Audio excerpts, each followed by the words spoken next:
Assalamualaikum warahmatullahi wabarakatuh. Apa kabar hari ini anak-anak? Alhamdulillah, luar biasa, Allahu Akbar. Wah, pagi ini semuanya sehat dan semangat untuk belajar ya. Apakah hari ini ada yang tidak masuk? Oh, Rani. Kenapa Rani? Rani sakit. Ya sudah, kita doakan bersama-sama semoga Rani cepat sembuh dan besok bisa bergabung dengan kita semua. Sebelum mulai belajar, ayo kita baca doa terlebih dahulu. Semuanya ikutin ibu ya. Coba tangannya diangkat. Ikutin ya.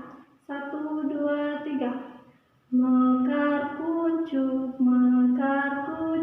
bertepuk tangan. Mekar kuncuk tangan diangkat.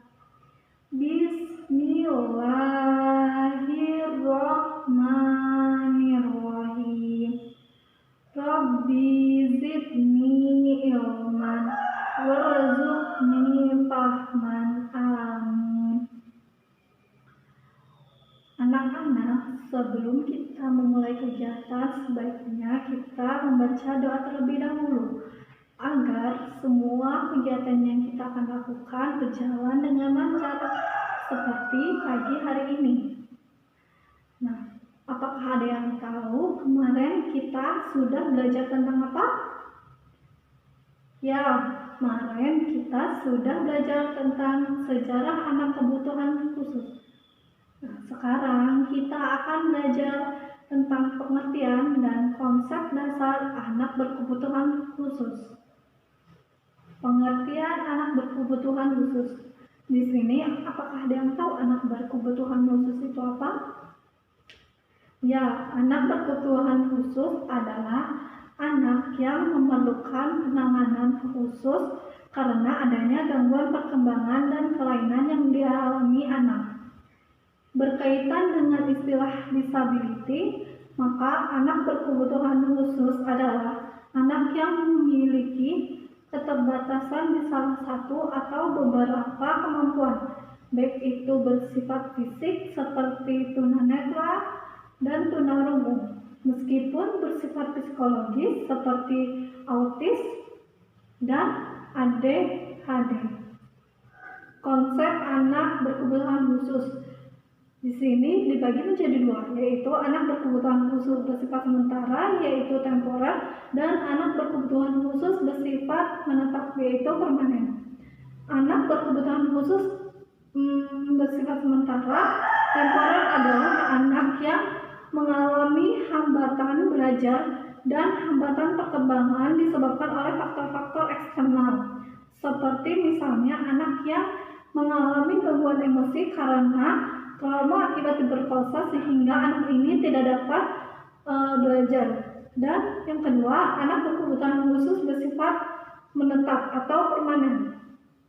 Anak berkebutuhan khusus bersifat permanen adalah anak-anak yang mengalami hambatan belajar dan hambatan perkembangan yang disebabkan oleh internal dan akibat langsung dari kondisi kecacatan, yaitu seperti anak yang kehilangan penglihatannya, pendengarannya, gangguan perkembangan kecerdasan, dan kondisi gangguan gerak motorik. Dengan kata lain, anak berkebutuhan khusus yang bersifat permanen sama artinya dengan anak penyandang kecacatan. Selanjutnya, kategori anak berkebutuhan khusus, yaitu anak yang terdaftar di sekolah dasar tetapi tidak mengalami kemajuan yang memadai. Yang kedua, anak yang tidak terdaftar di sekolah dasar tetapi sebenarnya dia dapat didaftarkan di sekolah dasar yang lebih responsif. Yang ketiga yaitu kelompok yang relatif sedikit, yaitu mereka yang mengalami gangguan fisik dan mental yang berat atau yang mengalami kondisi dari gangguan tersebut. Dan membutuhkan pendidikan khusus yang kompleks. Selanjutnya materi yang kedua yaitu pendidikan anak tunadaksa. Pengertian tunadaksa. Ada yang tahu pengertian tunadaksa itu apa? Ya, pengertian tunadaksa itu berasal dari kata tuna yang artinya rugi dan daksa yang artinya tumbuh. Tunadaksa berarti suatu keadaan di mana rusak atau terganggu sebagai akibat gangguan bentuk atau hambatan pada tulang, otot, dan sendi dalam fungsi yang normal. Sehingga tunadaksa merupakan sebutan halus bagi orang-orang yang memiliki kelainan fisik, khususnya anggota badan seperti kaki, tangan, atau bentuk tubuh. Penderita tunadaksa merupakan seorang yang mengalami kesulitan akibat kondisi tubuhnya sendiri sehingga membutuhkan bantuan untuk orang lain. Faktor-faktor yang menyebabkan tunadaksa yaitu ada 3. Yang pertama, faktor sebelum kelahiran. Kelainan fungsi anggota tubuh yang terjadi sebelum bayi lahir atau saat berada di dalam kandungan. Yang kedua, yaitu saat lahir. Faktor saat lahir ini keadaan saat melahirkan seperti kesulitan melahirkan karena posisi bayi yang sungsang atau bentuk pinggul ibu yang terlalu kecil, pendarahan pada otak saat kelahiran, dan sebagainya. Yang ketiga, faktor setelah kelahiran, penyakit seperti meningitis yaitu radang saput otak dan radang otak. Penyakit ini yang dapat berdampak fatal pada penyebabkan disfungsinya otak, termasuk faktor penyebab tunadaksa. Klasifikasi anak tunadaksa. Yang pertama, tunadaksa ortopedi.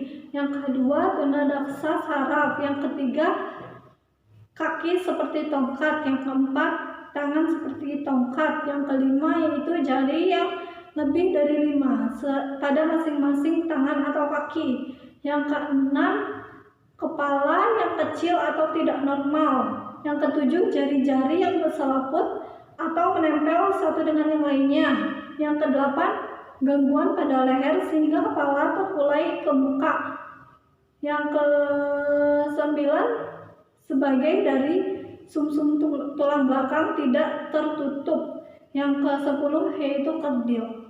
Selanjutnya karakteristik tunadaksa yaitu ada 5. Yang pertama, karakteristik kognitif yaitu wujud konkret terhadap dilihat dari angka indeks kecerdasannya. Yang kedua itu karakteristik inteligensi yaitu untuk mengetahui tingkat integrasi anak tunadaksa dapat digunakan tes yang telah dimodifikasikan agar sesuai dengan anak tunadaksa. Yang ketiga itu karakteristik kepribadian atau efek tidak langsung akibat ketunadaksaan yang dialaminya, menimbulkan sifat harga diri rendah, kurang percaya diri, kurang memiliki inisiatif atau mematikan kreativitasnya.